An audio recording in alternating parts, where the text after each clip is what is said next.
We were married for 32 years, and we almost lost everything. Not because of cheating, not because of money, not because of one big mistake, but because of something quieter, something no one warns you about. Silence, and the way it slowly erodes a marriage. I'm George. This is my wife, Ruth. When George says we were, he means it. There were years. I honestly didn't know if we'd make it to the next anniversary.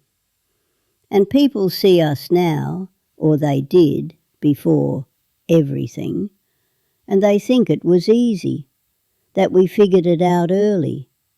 But it wasn't, not at all. We made mistakes, big ones, and small ones that added up quietly, day after day. Mistakes that almost destroyed us. And the worst part? Some of them were mine. I didn't even realize it at the time. And some were mine too. But the pain, it wasn't about blame.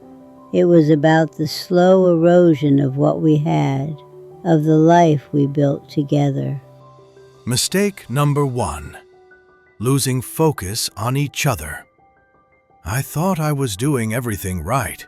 Working hard, providing, keeping life moving. I thought love would take care of itself. And I thought the same thing. I kept track of what needed doing, kept the house running, the kids alive, everyone on schedule. And I assumed if we were both doing our part, the marriage would be fine. But fine isn't enough.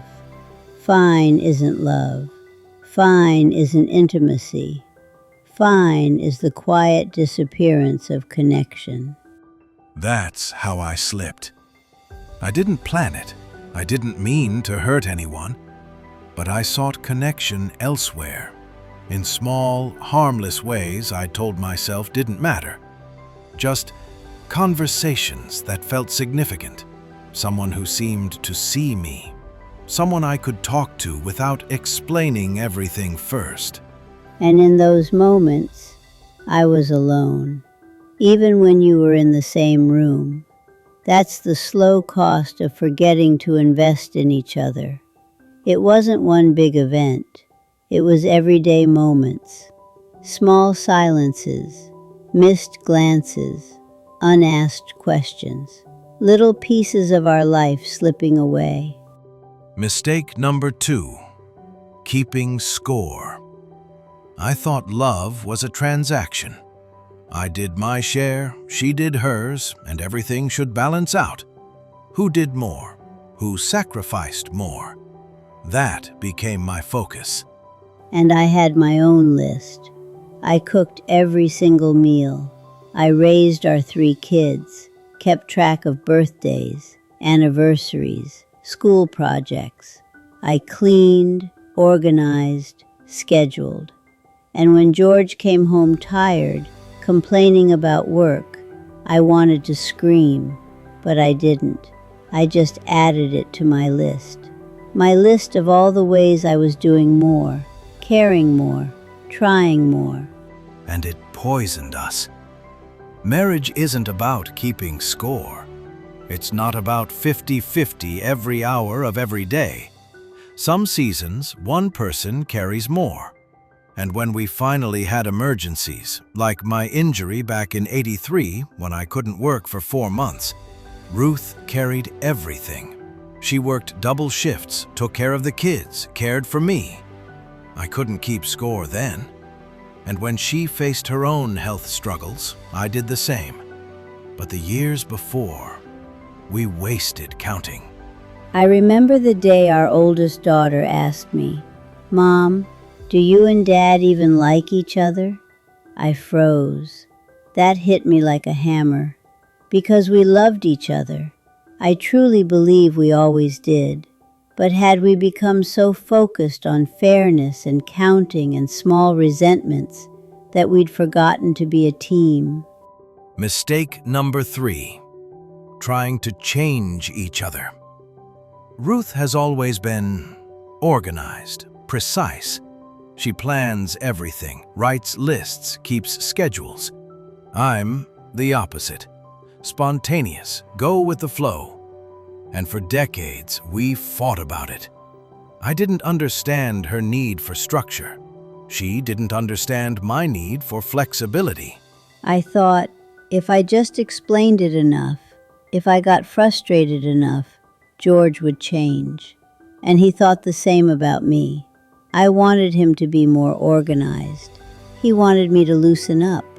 We were trying to turn each other into someone else, and it doesn't work. It just leaves both people feeling inadequate, misunderstood. The turning point was when I finally accepted that her planning isn't a flaw, and she accepted that my spontaneity isn't irresponsibility. That's when things began to change. We had to stop seeing differences as problems. We had to see them as ways to complement each other. Mistake number 4, not saying the hard things until it explodes. I did this constantly.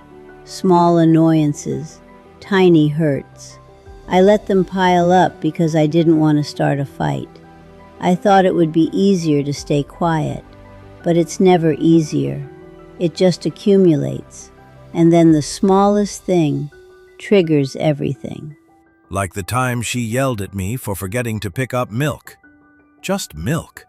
And suddenly she's yelling about all the things I forgot over months. And in that moment, I realized it wasn't milk. It was months of feeling unheard, unseen, unimportant. When I learned to speak up early, calmly, without anger, it felt awkward at first, but it was worth it. The difficult conversations don't have to be fights. They can just be conversations. Honest, intentional, human conversations. Mistake number 5. Treating marriage like it can run on autopilot. About 25 years in, we fell into routines. We knew each other so well. Too well. We assumed everything would sustain itself. We stopped asking questions. Stopped noticing. Stopped trying. Comfortable became complacent. Watching friends divorce after decades, people assumed they were fine. They seemed fine. Made me realize how dangerous fine can be. I didn't want to just exist next to someone. I wanted to live, to connect, to share. So we started again. Slowly. Small things. Walks in the evening, 20 minutes. Dinner at the table. Real conversation. Questions like, what made you happy this week? What worried you? Date nights, even tiny ones. Driving for ice cream and talking in the car. Playing cards at the kitchen table. Time just for us. Mistake number 6, forgetting that you're on the same team. In the middle years, arguments felt like battles. I had to be right. He had to be right. And every disagreement became a fight. But marriage isn't a contest. If one wins and the other loses, you both lose. The wake-up moment came when our son moved back home. He'd lost his job, his marriage failed, and he was broken. We couldn't fight about him. We had to listen, compromise, work together. And we remembered, we're a team. Now when we disagree, it's as teammates. We try to understand each other, look for solutions, work together. It's not perfect, but it works. We're not perfect, even now. I forget things. She overplans. We fall back into old patterns. But we catch ourselves, correct course, and we choose each other every day. If I could tell my younger self anything, it would be this. Don't assume love runs itself. Speak up. Stop keeping score. Accept differences. Stay connected. Remember, you're a team, and the little things matter. more than you think. Time doesn't wait. We lost decades to silence, assumptions, and unnoticed choices. And that's the hardest truth of all. But if someone hears this, maybe they'll see it sooner than we did. Maybe they won't wait until it's too late. We're not here forever. But while we are, we want to pass on what we know. Maybe it'll save someone pain. Maybe it'll make their relationship stronger. Maybe it'll help them see what truly matters before life takes it away. That's all we can do. Tell the truth. Share the mistakes. Hope someone listens before it's too late. And every day, we remember that. We choose each other. Not perfectly, not always gracefully, but intentionally. Every single day. 32 years. Mistakes made. Lessons learned. Love rebuilt. And still, the work continues. That's the story. That's the truth. And maybe, just maybe, someone listening will take it to heart before it's too late. If you want to hear more from someone who's already lived through the part you're in now, you're welcome to subscribe and watch the next video.